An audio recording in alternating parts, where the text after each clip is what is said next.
Okay, so the plan for today is to finish 4.3, multiplying and dividing mixed numbers and complex fractions, and then move on to sections 4.4 and 4.5. We'll see how far we get through 4.5. But looking at adding and subtracting fractions, first with common or like denominators, and then next with unlike denominators. So 4.4 and 4.5 are, some of the more challenging material with fractions.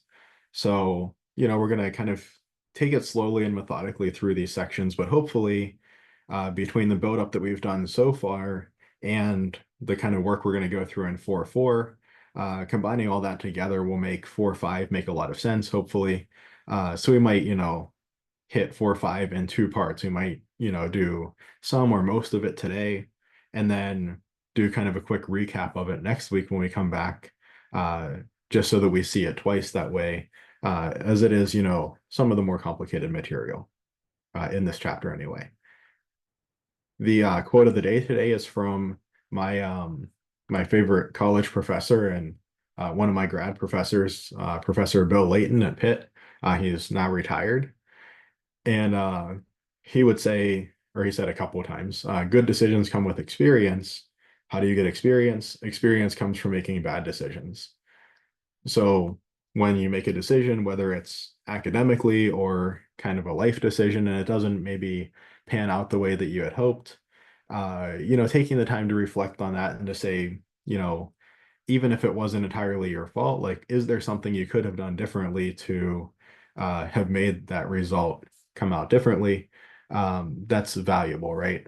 If we kind of, pay the sunk cost, if we have the bad experience, we could just move on and forget about it and get nothing from it, or we could reflect on it and hopefully get something good out of it. But there's also another kind of related idea that's, said in many different ways, but roughly speaking, wisdom is learning from other people's mistakes. So if you can, apply the same principle to when you see somebody else make a mistake, either in your personal life or, on the internet or whatever, and say, okay, is there something I can learn from that? That allows you to get the wisdom without, paying the price. So much as when that bad experience is part of your life. So um yeah, so I think that's just a good quote or thought for today. All right, so we talked quite a bit about multiplying and dividing mixed numbers, complex fractions, fractions in general, and we're going to go through the last little piece of section 4.3, simplifying some expressions that look like fractions. So here we have kind of a numerator over a denominator where either the numerator or the denominator or both could be simplified. So for instance, we have something like this: simplify 22 plus 3 divided by 10. Now this fraction bar is kind of, in a sense, like a grouping symbol. So if we were to think of what division does this mean, it doesn't really mean 22 plus 3 divided by 10 like this. It's really that whole 22 plus 3 that's divided by 10. So it's really like 22 plus 3 is like in parentheses. Or if I were to look at this next example, just jumping ahead for a second, 48 divided by 24 minus 16, this is not 48 divided by 24 minus 16 like that. We would think of that 24 minus 16 kind of being grouped together. So we think of the numerator as kind of like implicitly being in parentheses, and we think of the denominator kind of implicitly being in parentheses. So I want to simplify the numerator first, simplify the denominator next, and then I look for any kind of, fraction simplification I can make. Can I divide out common factors, anything like that? But I only look for those types of simplifications after I've simplified the numerator and simplified the denominator. In essence, I'm treating these parentheses first, which is what I would expect from order of operations. And let me zoom this in a little bit further just to make it a little easier to see on your screen.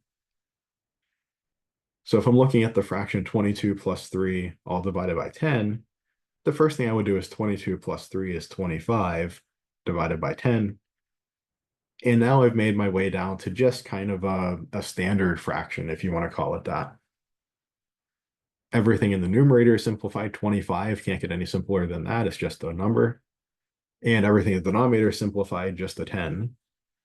And now we can go and simplify our fraction further. We see that 25 is 5 times 5, and 10 is 2 times 5. And our equivalent fractions property says we can divide out the 5s to get 5 halves. And we could either leave our answer as 5 halves, or we could say, okay, well, 5 halves is 2 whole bits plus a half. It's 2 and 1/2. We could write it as a mixed number as well, depending on either what suits us best for that application. Right, if I'm making a recipe, I'll probably write it as 2.5 cups of flour because that's easier to measure out. If I'm looking to continue doing operations with this fraction, I'll probably leave it as 5 halves because we saw that operations with mixed numbers are just kind of a little bit clunky. Or also, of course, if WebAssign, if the problem asks for it a certain way, then make sure to put it the way that it asks for it. Okay, what about a problem like this? 48 divided by 24 minus 16. Well, again, I just simplify my numerator first. Well, 48, nothing really to do there. My denominator, 24 minus 16, well, I can do that subtraction. That is 8. And now I have 48 divided by 8. And I know 48 divided by 8 is 6 because 6 times 8 is 48.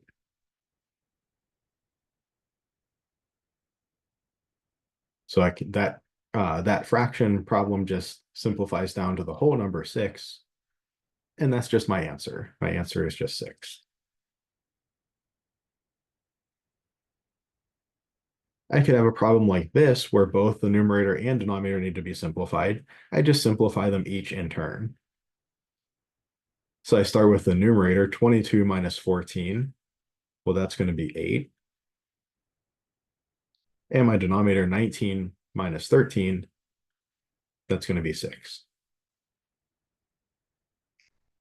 Now my numerator is simplified, my denominator is simplified. I do think I have a common factor. 8 is 2 times 4, and 6 is 2 times 3. I can divide out the 2's, leaving me with 4/3. And I can either leave my answer in that form. 4, of course, is just 2 times 2. 3 is prime. Nothing else is going to divide out.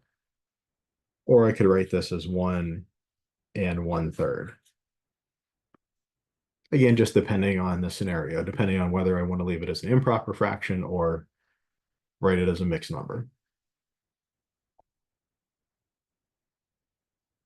So the big idea here is numerator and denominator are kind of like implicitly grouped together.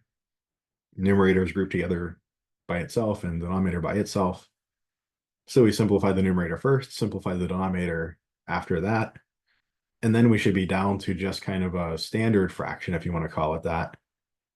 And then we go through our normal simplification steps for that standard fraction, dividing out common factors. And then if we want to convert it to a mixed number, if that's applicable.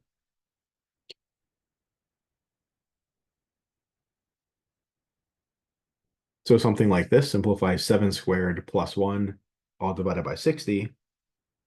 Again, what's my numerator? Well, 7 squared plus 1. Let's come over here and write this out. Well, 7 times 7 is 49 plus 1. I do my exponent before the addition. 49 plus 1 is 50. So my numerator all simplifies down to just 50. My denominator, 60, just kind of stays there. I see that I have a factor of 10 in both the numerator and denominator. And that can divide out. So I get the equivalent fraction, 5/6. 5 is prime. 6 is 2 times 3. No more common factors to divide out.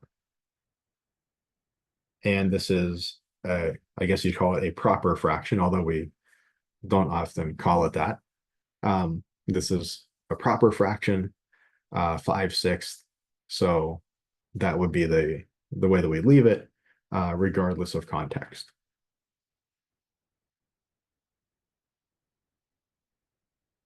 Okay, if we have a problem like this, I mean, this looks really complicated. There's a lot going on here. But again, if we break it down into its component pieces, we have a numerator, 2 plus 4 times 3. That's an expression that we can simplify. We have a denominator, -3 minus 2 squared. That's another expression we can simplify. When we simplify both of those expressions, put them as the new numerator and new denominator, then we'll have a fraction, and we might be able to divide out common terms, maybe not, but we'll cross that bridge when we get there. We first have a numerator that we want to simplify. I know I do multiplication before addition, order of operations. So 2 plus 12, or 14. So my numerator just turns out to be 14. My denominator, -3 minus 2 squared. Again, going through order of operations, no parentheses. Well, there is an exponent, though. 2 squared is 4. -3 minus 4. And now I have, well, a negative number, -3 minus 4. This is going to give me -7.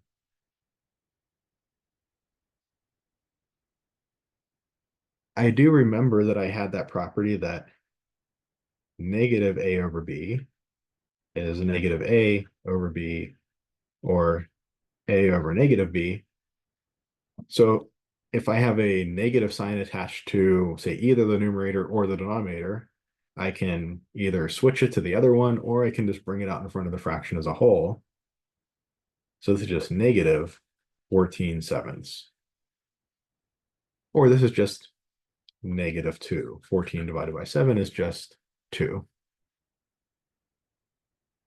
So all of this simplifies down to just -2. Again, maybe at first this looked really complicated, but if we break it down into its component pieces, we have a numerator we can simplify, a denominator we can simplify, and then a fraction that we can simplify down to just an integer. Any questions on anything in this section? Questions about mixed numbers or complex fractions or anything like that?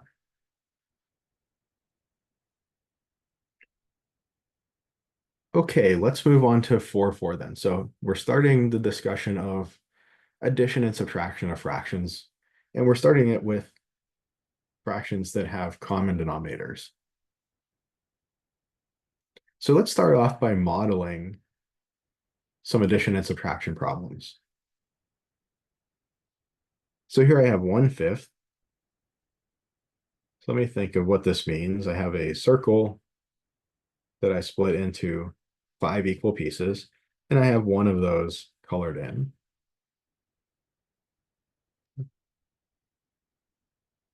And then 3/5.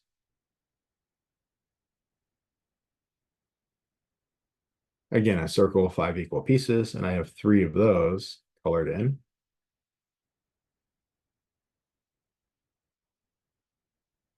And I notice that all of my pieces are the same size. So basically what I can do is just think of taking this piece and kind of filling it in over here. I see I end up with 4/5. Right, all of my pieces are the same size. They're all kind of interchangeable. All of the slots and all of the pieces that I have, the piece can fit into any other slot that it wants to fit into. All of the slots are the same. All of the piece sizes are the same. Everything works pretty nicely when I have common denominators. Or if I had 4/7, let me try to make something that looks like sevenths. maybe something like that. So I have 7 roughly equally sized pieces, and I start off with 4 of them.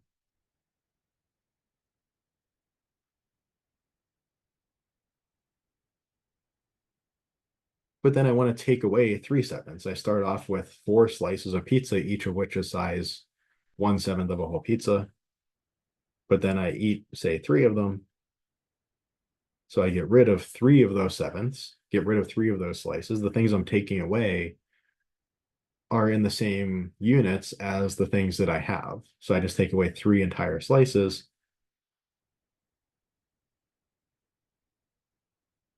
And I'm left with 1 of them. And that's 1 slice of slices that are size 1/7 of a pizza. So I have 1/7 left over. If I have something like 1/2 plus 3/2,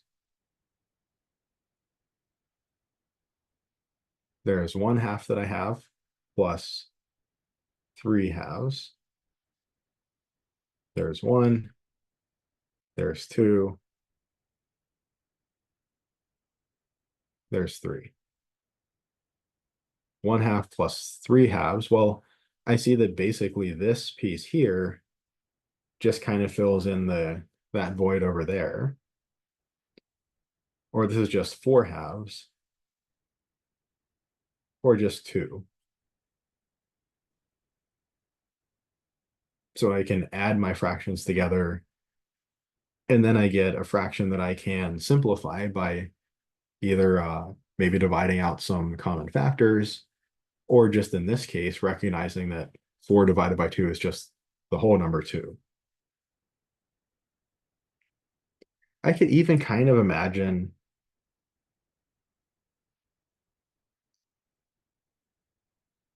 that I have, like, say, a pizza that's divided into thirds, and I start with 1/3 of a pizza. But here, let's think of this as like a green 1/3 of a pizza. This is like 1/3 of a pizza that I own. And then minus 5/3, maybe I owe somebody 5/3 of a pizza.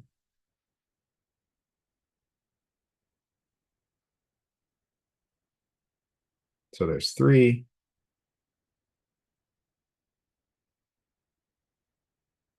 4, and 5/3 of a pizza. That's what I owe in red here. And I kind of own, I have this 1 green slice of pizza. I can kind of, give that person 1 green slice of pizza, and that satisfies 1 segment of my debt, my pizza debt.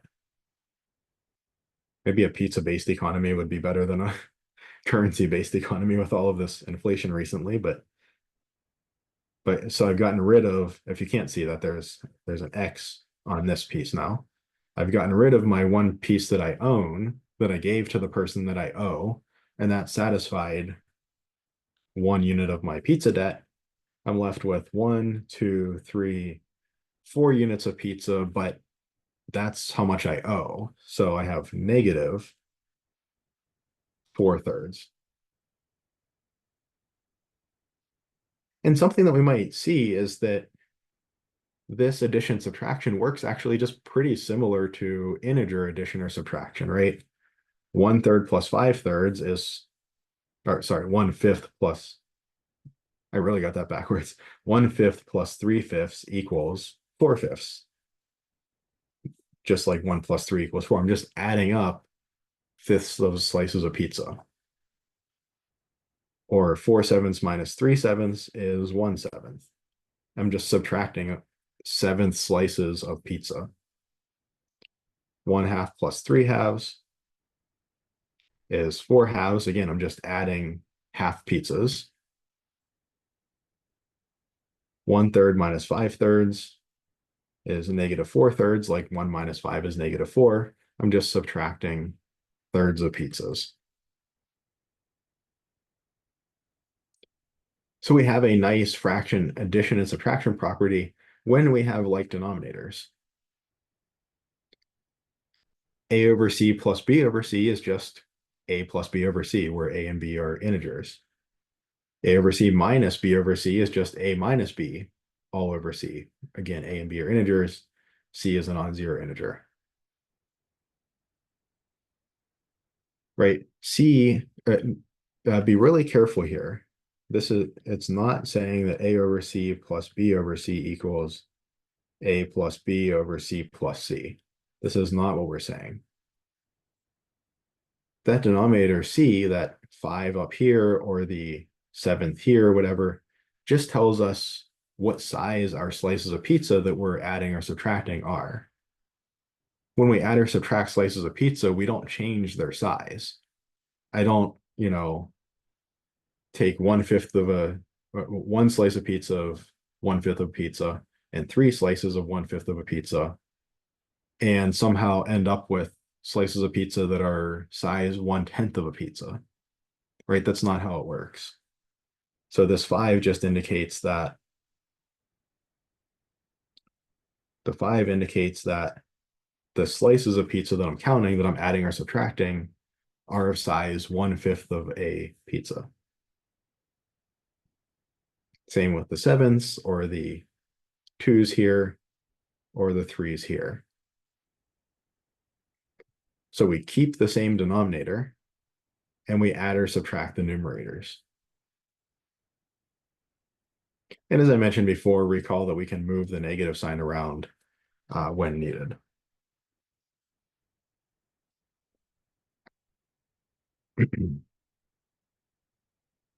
Okay, so without modeling, with using our property, let's try to simplify these following expressions. 6/13 plus 7/13, well, that fits that pattern. A is 6, B is 7, C is 13. This is just 6 plus 7 over 13, or 13 over 13, or 1. So we actually end up with just one whole pizza here, so to speak. If we have 11/12 minus 5/12, that's 11 minus 5 all over 12. 11 minus 5 is 6 over 12. And I do see that there's a common factor of 6 in here. This is 6 times 1 over 6 times 2. That's just 1/2. I could even have variables. If I have variables, it doesn't change how things work. I still have a like denominator, that denominator of 9 in both cases. So this is going to be 8b plus 3b, all divided by 9. These are like terms. 8b plus 3b gives me 11b divided by 9.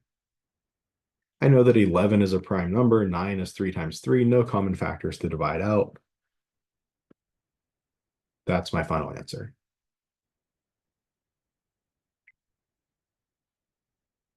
Or we have a similar situation here. 6c over 7 minus 5c over 7. The denominators are the same. I just do my subtraction in the numerator. And 6c minus 5c is just 1c, or just c, divided by 7. Of course, nothing to divide out here. There are no numerical factors in the numerator, just that variable c, and then the number 7 in the denominator. Any questions so far? So if we have like denominators or common denominators to start with, we just do our addition or subtraction in the numerator and keep the same denominator.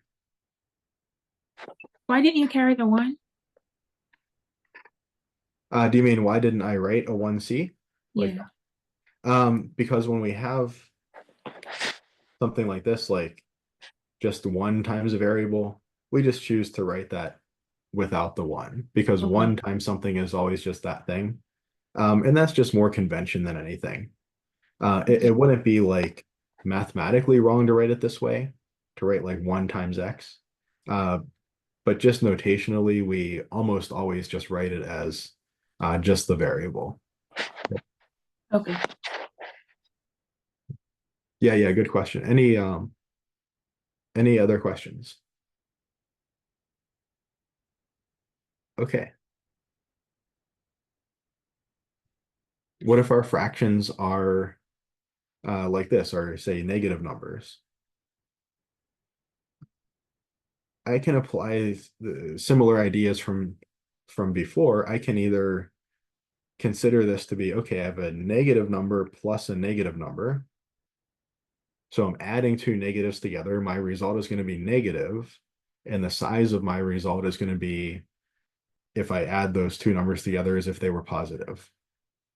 So we could treat this kind of like integer addition, but with fractions. That would be one way to go about it. I don't think that's a bad way to go about it.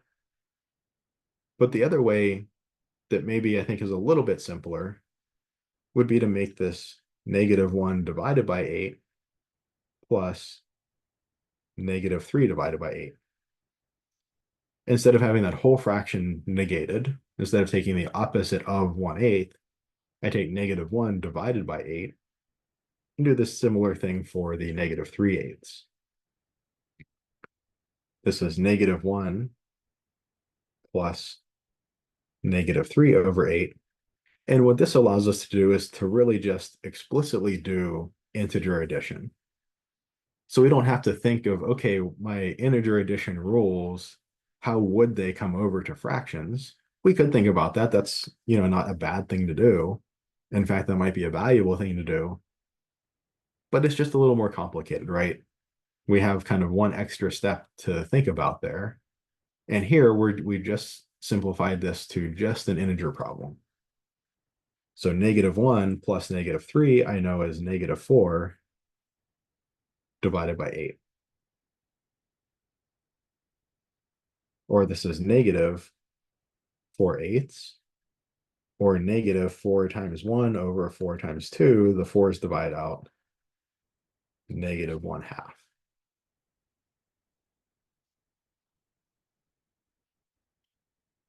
So again, could I have thought of this as being like, okay, I know that because I'm adding two negative numbers together, my answer is going to be negative, and the size of the answer is going to be 1/8 plus 3/8.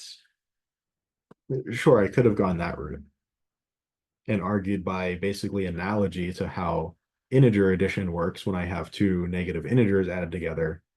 What does that process look like? But again, maybe this is just a little bit more complicated because I'm doing the difficult step in fractions, where here I'm doing the difficult step in integers that are just a little bit simpler. I'm leaving that difficult step for when I want to simplify the numerator, that -1 plus -3, that integer addition, just a little bit easier to manage. So, as far as uh, would both ways work? Yes. But I think probably strategically, the way that I did it is maybe a little bit easier because it puts maybe the most challenging part of this problem, adding the two negative numbers together and making sure that we get all of our signs correct and all that kind of thing. Uh, it makes that part as simple as possible. So again, with the idea of, we like to decrease complexity before increasing it. In my mind, this has kind of increased complexity, and then we're trying to decrease it on the other end, where this has decreased the complexity by getting us under one fraction. Then we're increasing it again, dealing with these two integers added together before we decrease again. So we're managing our complexity a little better here, I think. What if I have three or even more fractions, more than three fractions added together that all have the same denominator? Well, this idea completely generalizes. So this would just be 6 plus -5 minus 4, all divided by 7. I keep the same denominator. I just do all of my additions and subtractions in the numerator. 6 plus -5, I know that gives me 1 minus 4 divided by 7. And 1 minus 4 gives me -3 divided by 7. Nothing's going to divide out there. 3 and 7 are both prime. We have a proper fraction, so I'm not going to convert it to a mixed number, anything like that. That's going to be our answer, -3/7. Any questions on any of these? Okay, so the good news is if we understand how to add and subtract fractions with like denominators, if we remember our equivalent fractions property, that if we have an extra factor or a common factor in the numerator and denominator, we can divide it out. Or if we wanted to, we could multiply the numerator and denominator by the same factor and make an equivalent fraction. We could go this direction as well if we wanted to and say that 1/2 equals 6/12. Well, if we know these two things, we are really ready. We're almost to the point where we can just add or subtract unlike denominators. We at least have all the components to put together a strategy for this. The first thing we're going to talk about here is finding the least common denominator, or sometimes it's called the lowest common denominator. So let's try to model 1/2 plus 1/3. And I pulled these pictures right out of the book. I thought it was a pretty good illustration, other than the fact that they like randomly, for some reason, switch the colors at color scheme like halfway through. I don't know why they switched the color scheme up. This 1/2 was like this dark blue the whole time, and now it's red, and the 1/3 was a light blue, and now it's like this kind of yellowish color. I don't know. There are some things about this book that I'm like, I don't know about it, but I think that's the price you pay for it being an open educational resource. But here's the idea. Okay, if I want to add 1/2 plus 1/3, kind of my issue is that I have one pizza slice that's a half a pizza, and another pizza slice that's a third of a pizza, and I want to say how much pizza I have. I can't just like shimmy the half pizza slice into one of these 1/3 segments over here. That's not going to work. And I can't like shimmy this 1/3 pizza slice into one of the 1/2 segments. That's not going to work either. So really what I need to do is I need to take my half slice pizza and my third slice pizza. I need to chop them up into smaller pieces. And I want to do it in such a way that I have the fewest slices that need to be made. And that when I'm done slicing them up, the half will get sliced a certain way, the third will get sliced a different way. But when I'm done slicing them, I want all the slices to be the same. All the slices that came from the 1/2 and the slices that came from the 1/3 to be the same size. So then I can actually put them all together and count them.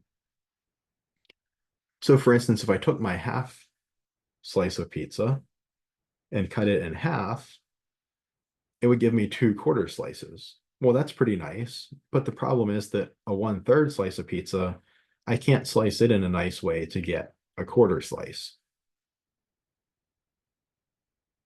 Right? 2/4 don't work nicely with 1/3. 1/4 is too small for 1/3, and 2/4 is too big. If I tried to slice these into, say, slices of size 1/5 of a piece of pizza, well, that doesn't work for either of them. 1/2 is bigger than 2/5, but smaller than 3/5. It's not going to work nicely. It's not going to be sliced nicely into a nice number of fifths of pizza. And same with 1/3. It's not going to work nicely with 1/5. However, if I look at 1/6, I could take my half slice of pizza and cut it into 3/6. And I could take my 1/3 slice of pizza and cut it in half and make 2/6. Well, if I do this, I've reimagined my 1/2 slice of pizza as 3 slices of pizza that are 1/6 of a pizza each. And my 1/3 slice of pizza, I cut it in half and made two slices of pizza that are 1/6 of a pizza each. Well, now I see that I have 1, 2, 3, 4, 5. I have 5 slices of pizza that are 1/6 each. So I think 1/2 plus 1/3 ends up being 5/6. Be really careful here that you don't take a shortcut, right?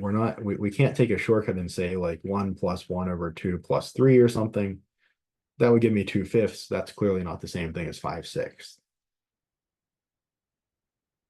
Now note that once I figure out how to make how to cut my 1/2 and 1/3 slices into smaller slices and make them all the same size slices, I could take each of those smaller slices and cut them again. I could cut my 1/6 slices in half again.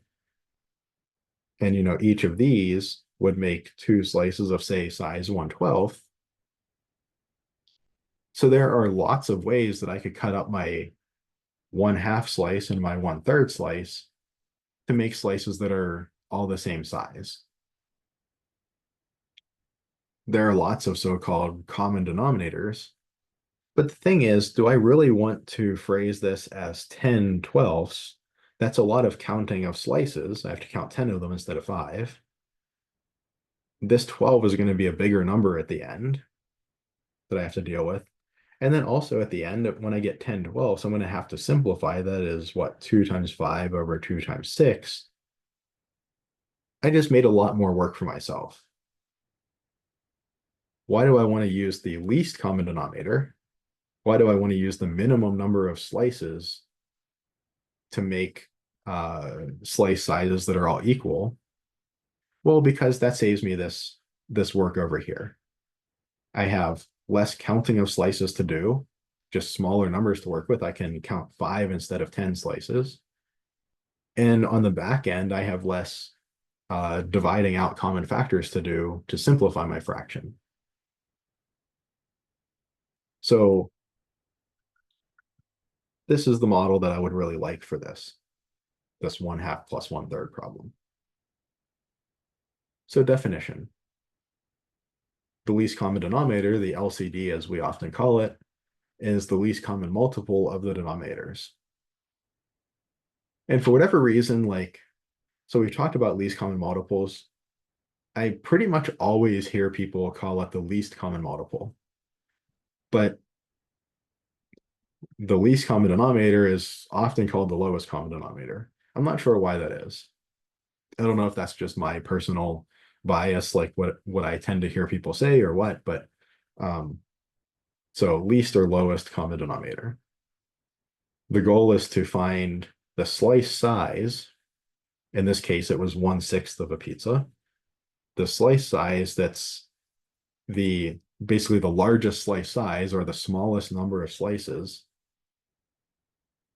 where I can slice each of my fractions, each of my component fractions I want to add together into slices of that size, into numbers of that size of slice. Okay, so the LCD is the least common multiple of the denominators. So if I look at 1/2 plus 1/3, I want to find the least common multiple of the denominators 2 and 3. And if we remember, if we think back a ways to least common multiple,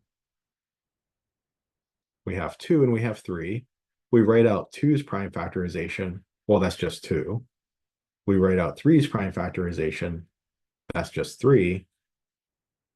We have kind of like a 2's column, a 3's column. 2 times 3 is 6. So the least common multiple of 2 and 3 is 6. The least common denominator is 6. And that's exactly what we found up here by pretty much just trial and error. But now we have a more formulaic approach looking for the least common multiple of the two numbers. And this formulaic approach is going to help us with examples like these when we have bigger slice sizes to start with, bigger denominators to start with.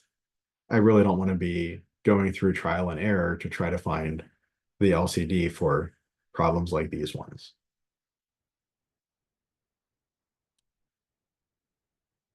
So what's the LCD? Well, it's the least common multiple of the denominators, 8 and 12 in this case. How do I find the least common multiple? Well, I take my numbers that I'm interested in finding the least common multiple of. I write out their prime factorization. So 8 is 2 times 2 times 2, and 12 is 2 times 2 times 3. That 3 doesn't slot in under the third 2. It's going to get bumped over to its own column. And then I bring these down. I have a 2, a second 2, and a third 2, as well as a 3, right? This was kind of like the Lego blocks analogy, like uh, how many Legos of size 2 and how many Legos of size 3 would I need to give you so that if you wanted to, you could build an 8, or you could take them apart, and if you wanted to, you could build a 12. I would need to give you this Lego set, 3 2s and 1 3. You could build an 8 or a 12. You can't build them both at the same time, but you could build an 8, take that apart, and you can build a 12. So my LCM then is 2 cubed times 3, or that's 8 times 3, or 24. That means my least common denominator is 24 for this problem. I note that 24 is 8 times 3, and I note that 24 is 12 times 2. When I do this work to find the LCD, this kind of structure over here really just, in addition to telling me what the LCD is, it also tells me what's missing, right? So to turn an 8 into a 24, I have the 3 factors of 2, but I am missing the factor of 3. To turn a 12 into a 24, I have the 2 factors of 2 and 1 factor of 3, but I'm missing that third factor of 2. 12 times 2 is 24, 8 times 3 is 24. Or another way of thinking of it is this pizza has 5 slices of pizza that are 1/8 of a pizza each. To make slices that are 1/24 of a pizza, I would need to cut each of these pieces in 3 parts. So 8 times 3 is 24. This pizza has 7 slices of pizza that are size 1/12 of a pizza each. To make those slices into size 1/24 of a pizza, I would need to cut each slice in half into 2 pieces. I'd need that factor of 2 coming into play.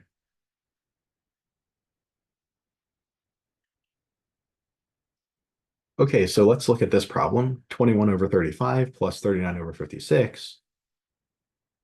What's my LCD here?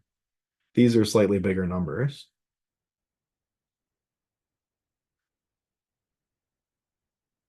They're slightly bigger numbers, but the process is still the same. I write out their prime factorization. Well, I recognize that 35 is 7 times 5, or 5 times 7. And 5 and 7 are both prime. So that's 35's prime factorization. 56 is 7 times 8.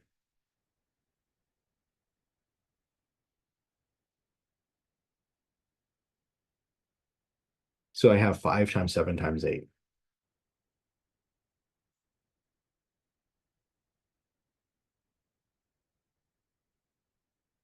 Again, just, I know I harp on this a lot, but being really familiar with times tables is super important, super helpful here. We could break 56 down into, you know, we could break off a bunch of factors of 2, but I know that, maybe I should write 8 as 2 cubed, but I know there are no factors of 2 in 35. So I know that 8 is, I can just leave that alone. If I really wanted to be pedantic, I can write it as 7 times 2 times 2 times 2, but I know that the only thing that I am really looking to match up with the 35 is a 5, and there are no factors of 5 and 8. So I'm taking a little bit of a shortcut here. If I want to do this multiplication, this could be a difficult multiplication to do, but I might realize that I could rewrite this as 5 times 7 times 2 times 4. Remember, multiplication is commutative, and that 5 times 2 is really nice. That makes it 10. And 7 times 4 is 28. So that's 280. Right at this point, we should be pretty comfortable with whole number multiplication. And we might start looking for tricks like this to make our life a little bit easier. The more comfortable we get with a certain operation, the more we can optimize it and look for tricks and so on. Because we're not putting so much cognition into just doing that operation, our cognitive demand for that operation is quite a bit lower, so we can use a little bit extra cognition to say, is there a better strategy, right? Can I break off a factor of 2, combine it with the 5 to make a 10? And I know 10s are easy to multiply by. So what's my LCD here? It's 280. Kind of a big number, but that's what it is.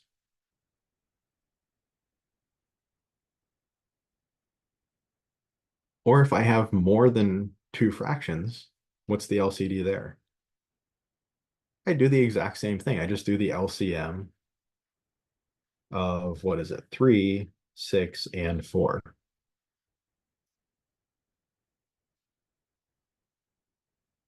Well, 3 is just a prime number. Its prime factorization is just 3. 6 is 3 times 2, and 4 is 2 times 2. So what's my LCM? I have a 3 column, a 2 column, and a second 2 column. 3 times 2 times 2. 3 times 2 is 6 times 2 is 12. So my LCD is 12. Right? I would want to take each of these different pizzas with different size pizza slices, and I'd want to cut them up in such a way that the slices are all of size 1/12 of a pizza.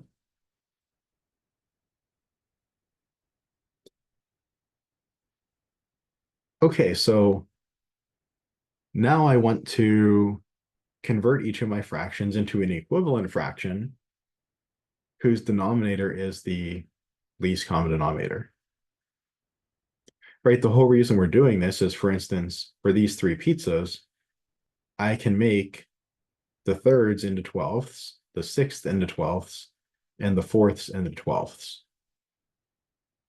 I guess I could also do 24ths or 48ths, but again, those would be unnecessarily large numbers, so I stick with the 12ths. But any other number, if I wanted to try to make these all into 11ths, well, that's just not going to work. I can't nicely divide slices of pizza that are 1/3 of a pizza into slices of size 1/11th of a slice of pizza. So the whole reason I'm doing this LCD business is that I can now convert each of my component fractions that are being added together or subtracted off of one another. I can convert each of them into an equivalent fraction whose denominator is the LCD. So 1/2 is 1 times something over 2 times something. And I want this to be some number over 6. What do I need to multiply my denominator by to get 6? Well, I can just see by inspection that it's 3. But remember my equivalent fractions property. If I multiply by a number on the bottom, I've got to multiply by it on the top as well, so that overall I haven't changed the value of the fraction. Right? In other words, if I'm considering slices of size 2 times 3, slices of size 6, I've taken my one slice that was size half a pizza and I've chopped it in 3 pieces. So now I have 1 times 3 of those smaller slices. I have 3 smaller slices as opposed to 1 larger slice. So 1 times 3 is 3. I think we would agree that 1/2 equals 3/6, right? So we kind of like unsimplified here. Normally we're going the other way. Normally we would get an answer that looks like 3/6. We would simplify it to 1/2. We're kind of unsimplifying, chopping our pieces up into smaller pieces, but we're doing that with the end goal of being able to combine them together a lot better at the end of all of this. And similarly, 1/3 is going to be 1 times something over 3 times something. And I want that to be phrased in terms of slices of size 1/6 of a pizza. 3 times what gives me 6? Well, that's got to be 2. And if I multiply by a 2 on the bottom, I better do it on the top. That's what my equivalent fractions property says. And that makes sense. If I cut all of my pizza slots in 1/2, I've also cut my slice of pizza that I own in 1/2. So I now have 2 smaller slices of pizza. 1 times 2 is 2.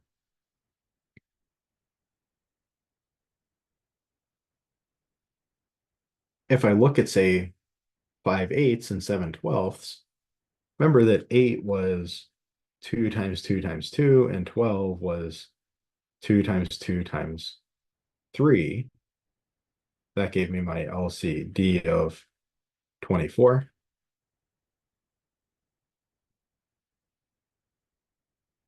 So 5/8 is going to be 5 times something over 8 times something. And I want that to be some number over 24. The 8, it kind of has all of the 2 building blocks, but it's missing out on the 3 building block from the 12. It needs to pick up a factor of 3. And indeed, 8 times 3 is 24. And if I multiply by it on the bottom, I better multiply by it on the top. 5 times 3 is 15. So 5/8 I could write as 15/24. If I have 5 slices of pizza that are 1/8 of a pizza each, if I cut each of those slices into thirds, into 3 pieces, then I have 15 slices, but each of them is only size 1/24 of a pizza. Similarly with 7/12,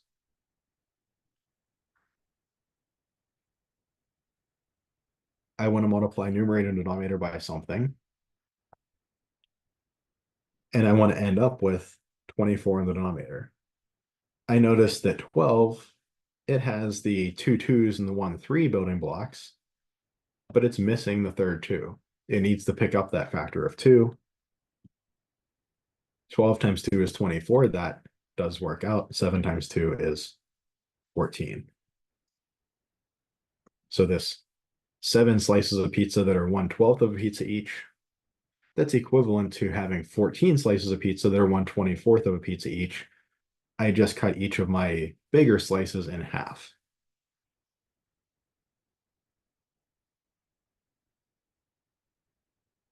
So what about this one? 21 divided by 35. And I want to have a denominator of 280. Right, this could be a tough one to figure out. But if I remember that 21 was 3 times 7, oh, not 21, sorry. If I remember that 35 was 5 times 7, and 56 was 7 times 8, I know that my 35, it has a 5, it has a 7, it needs to pick up a factor of 8. Is 35 times 8 280? We could multiply that out and check, and indeed it is. So we see that our number that we need to multiply by on the top and bottom is the number 8. And 21 times 8, well, that's 20 times 8 plus 8, right? That's 160 plus 8, that's 168.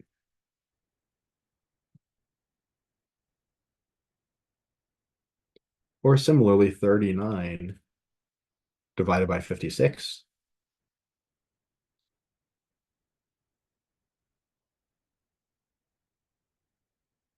Again, I want to multiply top and bottom by something so that I end up with a denominator of 280.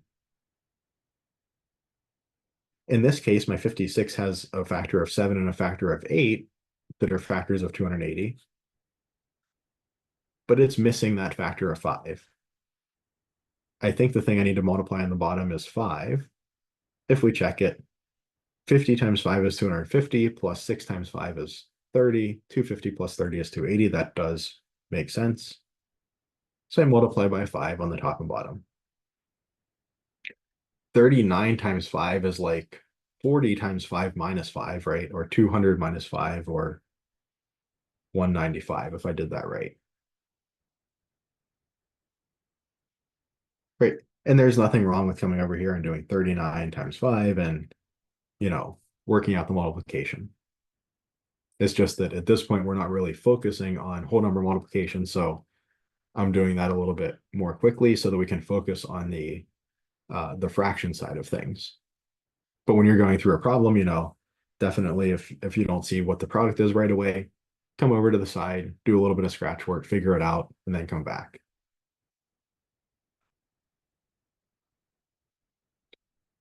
And then what about these? 2/3, 1/6, and 3/4. We said their LCD was 12. We should be able to rewrite each of these three fractions as an equivalent fraction with a denominator of 12. Let's see if we can do that.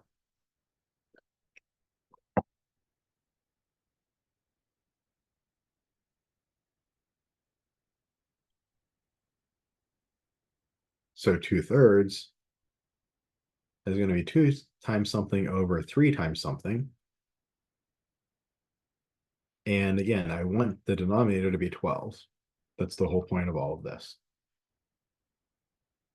3 times what gives me 12? Well, that's 3 times 4. I can see pretty easily.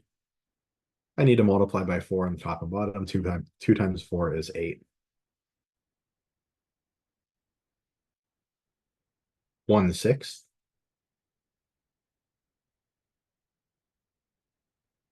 So I have 1 times something over 6 times something has to give me a denominator of 12. Well, 6 times 2 is 12. So I'll multiply by 2 on the top and bottom, giving me 2/12. And then lastly, 3/4. 3 times something over 4 times something. And again, I want a denominator of 12. 4 times what gives me 12? Well, that's got to be 3. So I'll multiply by 3 on the top and bottom. 3 times 3 is 9.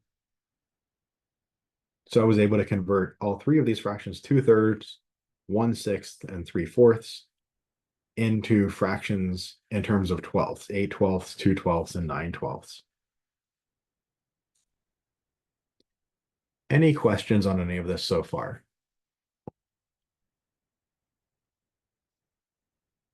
So we've discussed how to find LCD, how to find the least common denominator, and we've discussed how to convert our component fractions into equivalent fractions with denominator the LCD.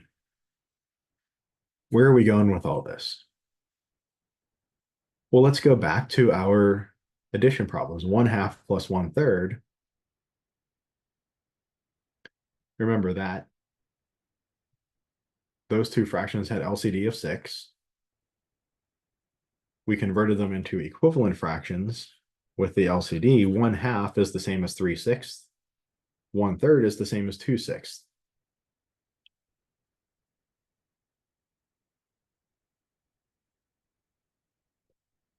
Now I can just say that 1/2 plus 1/3, well, 1/2, again, remember, is the same as 3/6. 1/3 is the same as 2/6. Well, now I'm just in my previous section, right? My previous section, I said, how do I add or subtract fractions that have a like denominator, a common denominator? Well, I've set myself up in a position where I have addition or subtraction of fractions with a common denominator.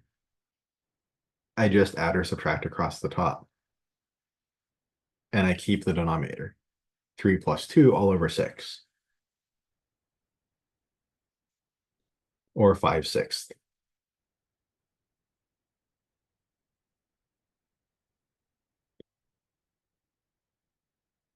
What about this example?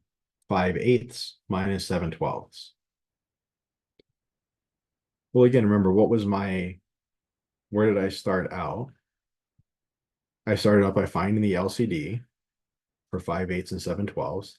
That turned out to be 24. I could write rewrite each of these fractions as an equivalent fraction with a denominator of 24. So I did that in the next case. I got 15/24 for 5/8 and 14/24 for 7/12.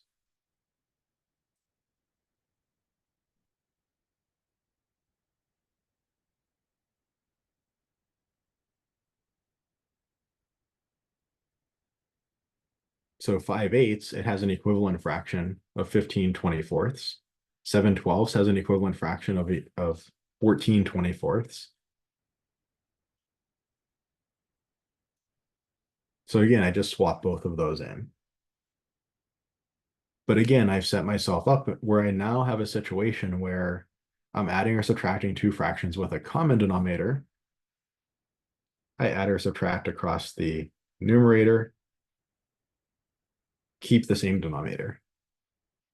15 minus 14 is just 1. So my answer for this is 1/24.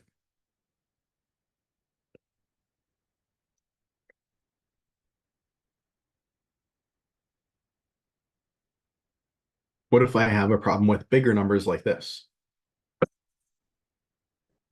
The numbers are a little bigger, but the process was the same, right?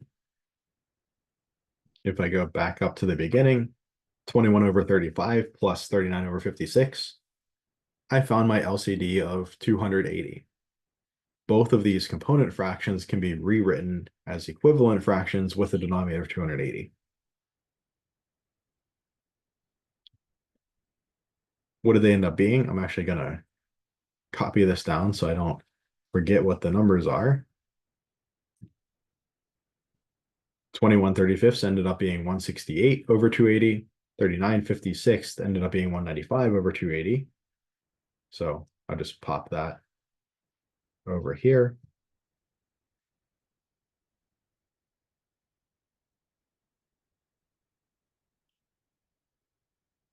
So I could rewrite this as, well, instead of 21/35, I'll write it as 168 over 280. And instead of 39/56, I'll write that as plus 195 over 280. What's 168 plus 195? We could do it this way. Or again, we're getting more proficient at say whole number addition. Maybe I could be a little more use a little better strategy here. I know that I want to do 168 plus 195. Well, 168 is 163 plus 5 plus 195. I can break a 5 off of that 168, but I can combine with the 195. 163 plus 200, and I can easily add hundreds. This is 363. Right, so if I'm multiplying and I have an opportunity to make, say, a factor of 10, I'll really, go out of my way to make a factor of 10 because that makes the multiplication so much easier. If I'm adding and I can make, a 10 or 100 or something like that, those tend to be easier to add as well. So this gives me 363 over 280. Now here I might, here I would probably want to go through and check the numerator and denominator for common factors. Is 2 going to be a factor of both? Well, no, 363 is not an even number. What about 3? Well, 8 plus 2 is 10. 10 is not divisible by 3. So, no. What about 5? Well, 280 is divisible by 5, but 363 does not end in a 0 or 5. No. I probably would want to check, 7, 11, 13. I think I could probably call it after 13, but I might want to go up to, maybe 17, something like that. So we really should go through and check. And as an exercise,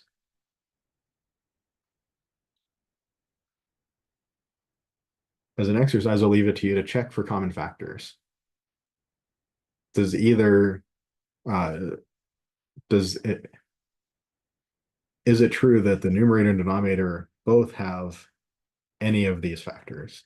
If so, then we can break that factor off the numerator, break it off the denominator, divide them out, and simplify. We know that 7 is a factor of 280. 7 times 40 is 280. 7 times 4 times 10. What is it a factor of 363? Well, you can check that by dividing 363 divided by 7 and see if you get a division with no remainder. But we could check the next couple of these just to be sure. Like I said, I'll leave that as an exercise.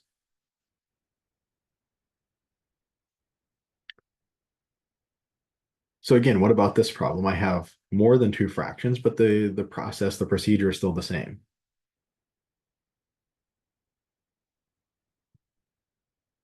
Yep. Okay.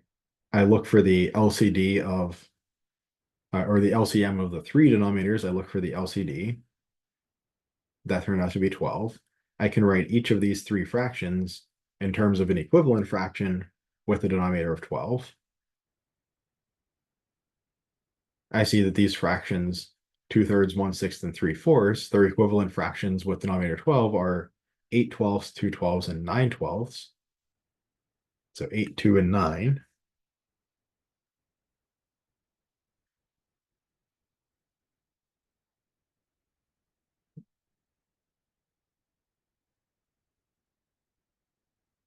And now I notice that I just have I just have a addition or subtraction of, in this case, a few fractions where they all have the same denominator.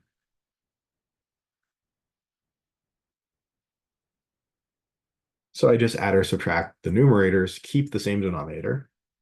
9 and 8 is 17, minus 2 is 15 over 12. And here we can pretty clearly see this is 3 times 5 over 3 times 4. So this is 5/4 or 1 and 1/4, whichever way we want to write it.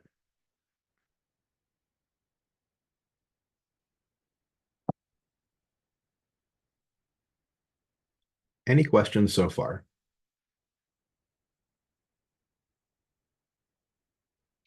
Okay, so let's do a couple of problems. Actually, I didn't think we were going to even get this far today, but we're doing pretty good.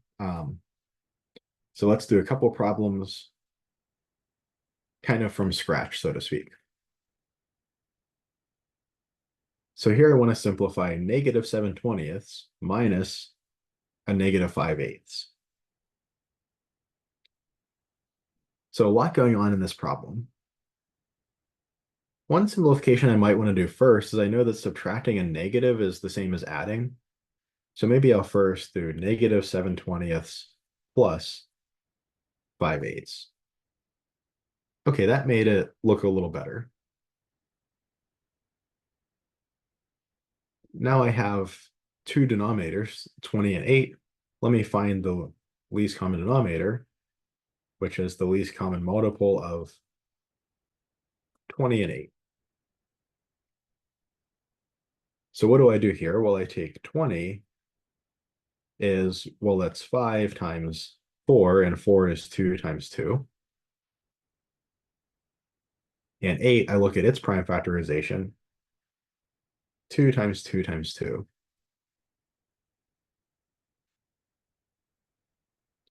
So I see that my LCD, my least common multiple of 20 and 8, is going to be 5 times 2 times 2 times 2, or just 5 times 8, or 40. We note that 20 times 2 is 40, and we note that 8 times 5 is 40. The 20 is missing kind of the 1, 2 building block, and the 8 is missing the 1, 5 building block to make that 40.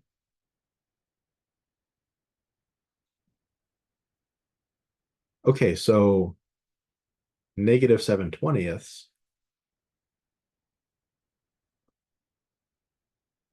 I want the 7/20 to have a denominator of 40. What do I need to multiply by to make a denominator of 40? I need to multiply my denominator of 20 by 2 to make a denominator of 40. but this has to be an equivalent fraction. So I need to multiply by 2 on the top as well. Effectively, I'm just multiplying by 1 when I do this, right? That 2 over 2 is just like 2 halves or 1. And then 5/8. What do I need to multiply the 8 by to make 40? 8 times what is 40? That's got to be a 5. I multiplied it on the bottom. I better multiply it on the top as well, so I don't change the value of the fraction.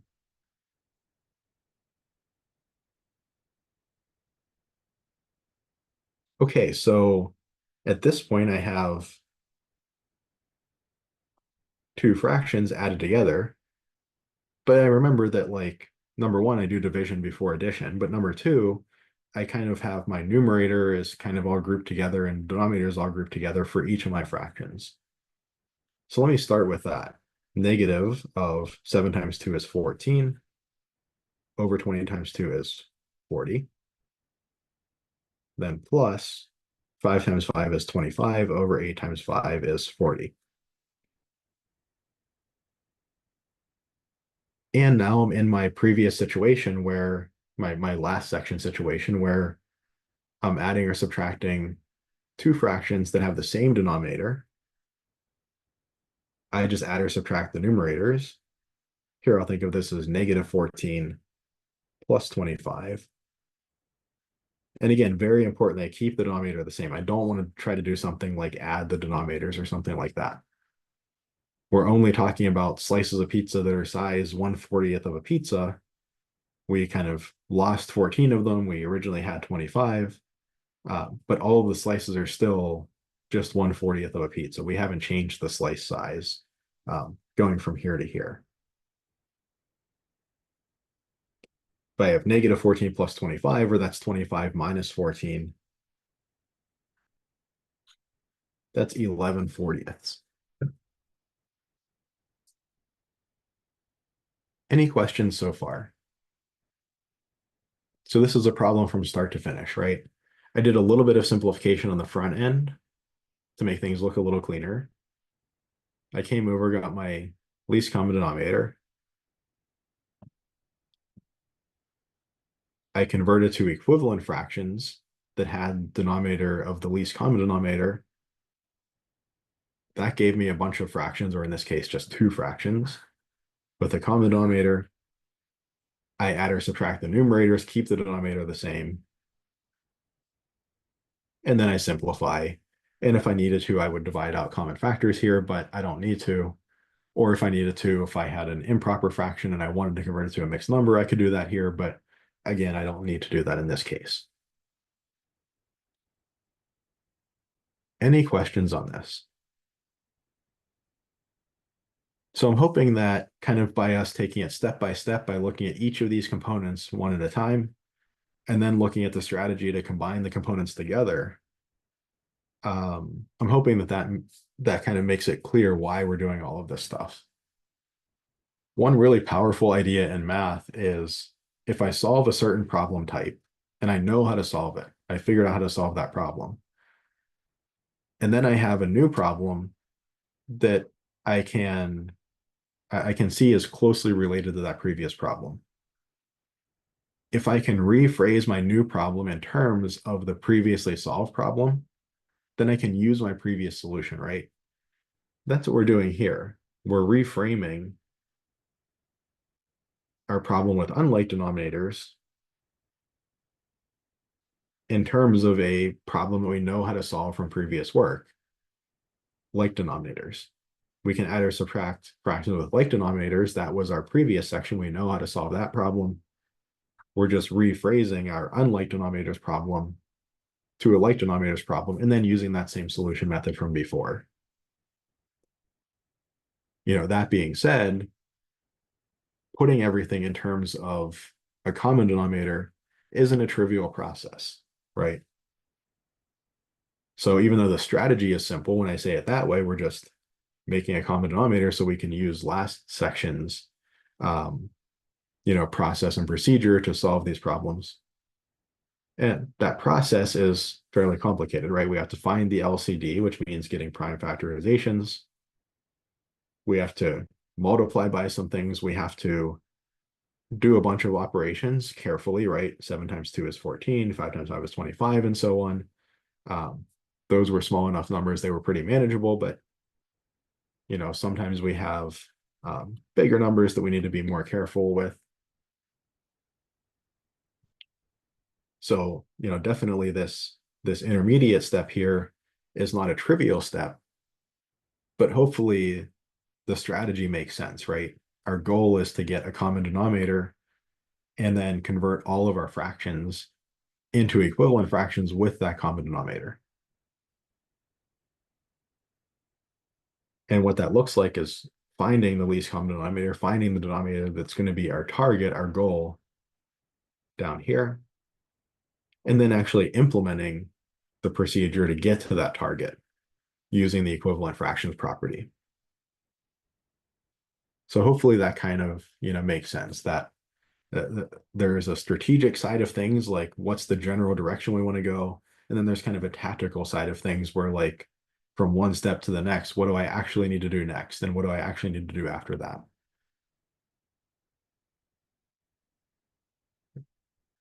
Okay, and then we'll look at this example. We'll actually call it a day after this example. Number one, I think this was just a lot of material and fairly challenging material. And number two, I actually didn't think we were going to get this far today. So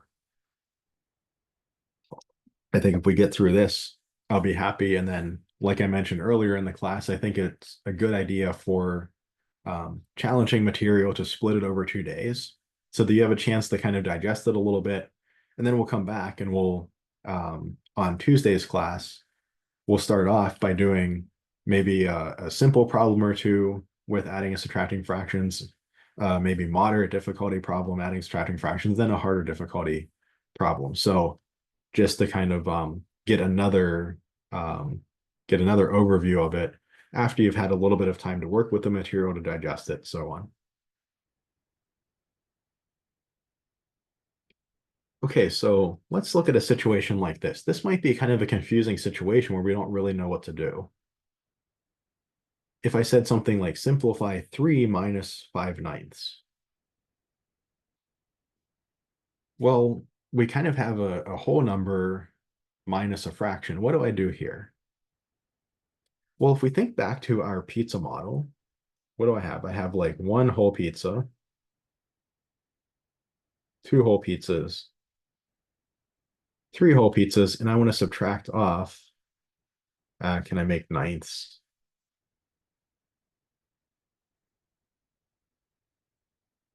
Let's just, I think that's ninths. We want to subtract off 1, 2, 3, 4, 5. Maybe I should have drawn those in red. We want to subtract off 5/9 of a pizza. Well, if we think in terms of the model, it's actually pretty clear what we want to do, right? We just take our whole pizzas and we rewrite them in terms of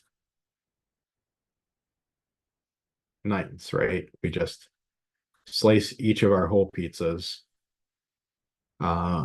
Just pretend these are ninths. I think they are, but I might have missed a slice here or there. We just take each of our whole pizzas and slice them in 9 slices, and then we can get rid of 5 of those. So actually, this problem looks more challenging because it's kind of mixing together like 2 different types of numbers, but it's actually a bit easier than the previous problems. I know that I want to think of 3 probably as a fraction, like 3/1. That's the first insight that I have. Be nice to have a fraction here to work with. And what's my least common denominator? Well, of course, it's 9. I want everything in terms of slices of size 1/9. My issue up above, say like all the way at the beginning, was that like 1/2 and 1/3, they like didn't work well together, right? So like I wasn't able to chop up a 1/2 slice of pizza and make thirds out of it, or a 1/3 slice of pizza and make halves out of it. They didn't work very nicely together. But a whole pizza works nicely with anything. If it's not cut yet, if I just have the whole pizza, I can cut it into 9 slices or 11 slices or 3 slices or whatever. So whole pizza works nicely with anything, with any other fraction. So I'll just make my 3/1 into a fraction that has 9 in its denominator just by multiplying top and bottom by 9. Or this is 27/9 minus 5/9. In other words, I have 9 times 3, or 27 slices of pizza that are 1/9 each from my 3 whole pizzas. And then I want to get rid of 5 of them. This is 27 minus 5 all over 9, 22/9. There are no common factors here. 9 is 3 times 3, and 22 is 2 times 11. So I could either leave it this way, or I see that 9 times 2 is 18 plus 4/9, 18 with a remainder of 4. Could write it either way. Any questions on anything from today? So I know this is fairly challenging material. It's a step up from some of the previous material we were working on. But I hope that, number one, taking this kind of systematic approach to it and looking at each component individually, then looking at how we want to combine them together, and then actually doing some problems like that. Hopefully that gave you some insight into it. And number two, this is also the kind of thing that just watching me do it, if I did another 5 or 10 examples, you're not going to learn it any better. To learn something like this, you have to do it yourself. You have to get hands-on with it. So just kind of like the times tables recommendation where I said, a couple of times a day, sit down and do times tables, a couple of times a day. I would say do something similar with adding and subtracting fractions with unlike denominators. It's kind of a complex process. Maybe every day or every other day for the next week or so, sit down and just do 3 problems. 3 problems, 4 problems, maybe 5 problems at most. But do that, say each day for the next 7 days. And if you can sit down and do 3 or 4 problems, that's not going to take a long time, but that gets you used to the process, right? And that's a lot more beneficial than sitting down and doing like 20 problems all in one night. If you do a whole bunch of problems all at once, it's really hard for you to kind of take that understanding and really digest it. If you do a little bit over time, a little bit today, a little bit tomorrow, a little bit the next day, that's going to help you learn a lot better. That also has benefits of, like, you're not going to get as fatigued if you try to do 20 of these problems all at once.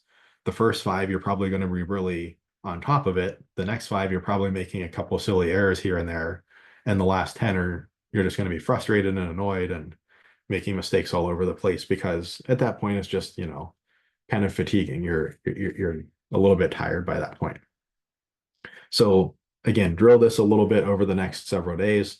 We're going to come back on Tuesday, hit this material again, basically starting, with not quite that easy of a problem, but a problem like, I went way too far up. We'll start with, a couple problems like these to work on, and then we'll look at some of the rest of section 4 or 5 and continue with chapter 4 on Tuesday. So that is the plan. I'll stop the recording.